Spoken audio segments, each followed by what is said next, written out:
Have you ever asked yourself, just a little more, and then I'll be happy? Just another $1,000 in your account, a round number in your salary, one more star in your rating, one more word of recognition. In the US, Mexico, or Europe, we live among numbers, credit scores, KPIs, ratings, follower counts. And sometimes, those very numbers make us forget something deeply human, enjoying what we already have. Welcome to Share Life, a place where every story becomes a small mirror, reflecting ourselves.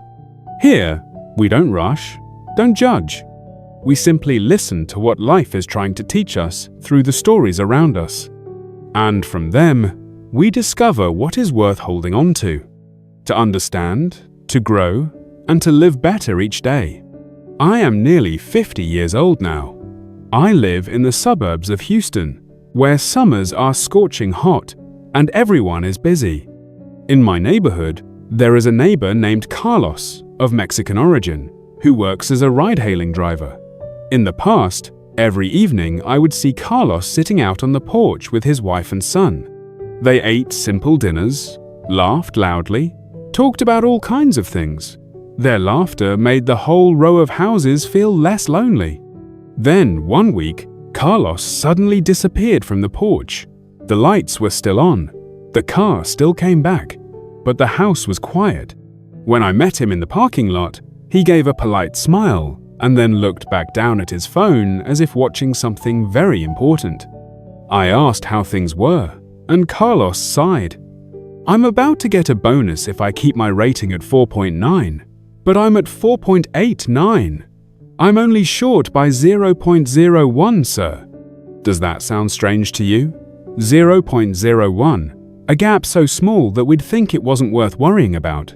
But from that day on, everything in Carlos began to change. He worked extra night shifts. He took longer trips. He kept his phone next to his plate, and his eyes kept flicking to the screen. One time his son brought a drawing to show off. Carlos just said yeah, and kept scrolling to see how many stars someone had given him. Another time his wife bought a little extra for the house. Carlos frowned, as if it were a huge loss. No one hit him, no one did anything too much, but the atmosphere grew tense like an overstretched string. Just a light touch and it could snap. One rainy night, I saw Carlos sitting in his car, in front of the house for a long time, not getting out. Rain beat against the window, and the streetlights smeared into streaks. I knocked on the window. He rolled it down, his eyes tired and red. Carlos spoke softly, as if talking to himself. I've been driving all day, and I still feel like I'm missing something. I kept thinking that once I hit 4.9, everything would be okay. But why is it that the more I run, the more I can't breathe? I looked at him and said something young people rarely get to hear. People don't burn out because they lack money. Often they burn out because they lack gratitude. Carlos fell silent. I continued, not gratitude, so you stop trying. Gratitude so you still have the strength to go the long way. I told Carlos to do something very simple right then. Not a long prayer, not a sermon. Just a small sheet of paper placed on the dashboard, which I called a gratitude receipt. I said, before you start the engine, just write 3 lines. What have you received from life today?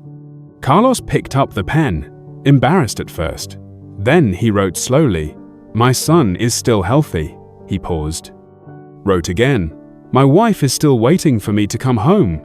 Then the 3rd line, I still have hands to work. He stared at those 3 lines for a long time, then let out a long breath, as if he had just put down a heavy rock.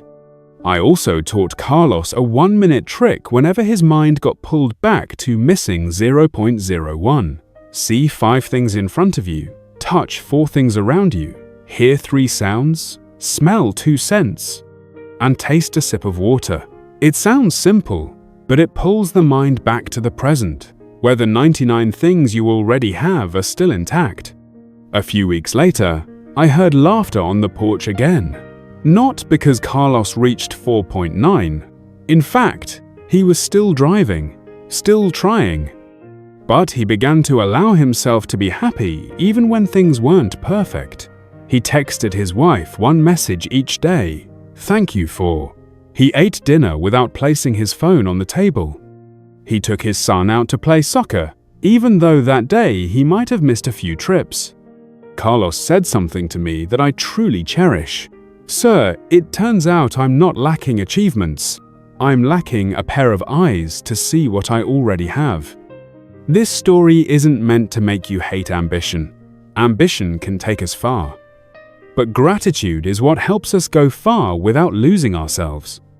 If today you are chasing a round number, some 0.01, try stopping for 10 seconds and asking yourself, what in my life is a gift? But for a long time I've been treating it as something obvious.